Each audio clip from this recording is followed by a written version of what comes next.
অনেক মেয়েই বাবা মার কাছে থাকাকালীন রবিবার পাঁঠার মাংসের জায়গায় মুরগির মাংস কিছুতেই মেনে নিতে পারে না। ফুলকো লুচির বদলে রুটি হলে মুখ গরম লুচির মতোই গনগনে হয়ে ওঠে। রুই, কাতলা, চিংড়ি, ইলিশ, ভেটকি, পমফ্রেটের বদলে অন্য যে কোনো মাছ দেখলে বমি উঠে আসে। ধরে নেয় বাকি সব মাছ বাড়ির মা জেঠিদের জন্য। দু একটি বাছা বাছা আনাজের কষিয়ে তরকারি সে দয়া করে খায়। আলুর খোসা ভাজা, পড়ে থাকা আনাজের পাঁচমিশালি তরকারি এসব বাড়ির মহিলারা খাবে। সে বড়জোর আলু পোস্ত খেতে পারে। বাড়ির পুরুষদের মতোই তার ফোড়নের গন্ধে বিরক্তি আসে। ধরে নেয় তার নাক শুধু ভালো পারফিউমের জন্য তৈরি হয়েছে। ধরে নেয় তার হাতে খুন্তি মানায় না, কেবল কলম ধরার জন্যই এ হাতের জন্ম। বিয়ের পর অন্যের সংসারে এসে যখন মেনুতে বড়ি দিয়ে পালং শাক আর আড় মাছ পাতে পড়ে, প্রথম প্রথম ঠাড়ে ঠোড়ে জানিয়ে দেয় এসব তার বাপের বাড়িতে খেত না। গুলে মাছ দেখে তার গা গুলিয়ে ওঠে। শাশুড়ি অবাক হয়ে বলে, বলো কি বৌমা, এ মাছের ইলিশ মাছের কাছাকাছি দাম, কি করে রান্না করে শিখে নাও। কষ্ট করে গিয়ে মুখে রুমাল চাপা দিয়ে গুলে মাছ রান্না করা শেখে।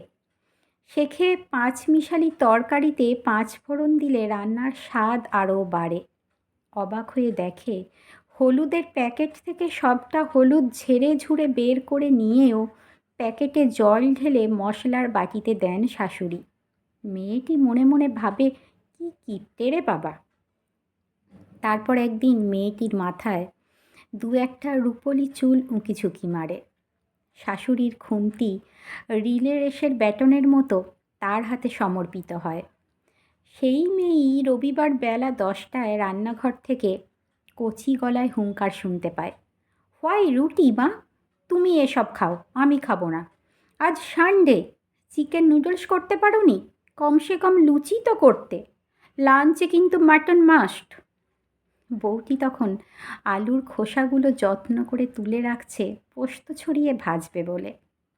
লঙ্কা গুঁড়োর প্যাকেট থেকে গুঁড়ো লঙ্কা ঢেলে প্যাকেটে সামান্য জল দিয়ে মশলার বাটিতে রাখছে।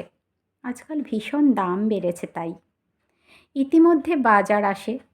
কদিন বড় স্বাদ হয়েছে কালো জিরে আর কুচনো পেঁয়াজ দিয়ে তেল তেলে করে গুলে মাছের ঝাল খাবে।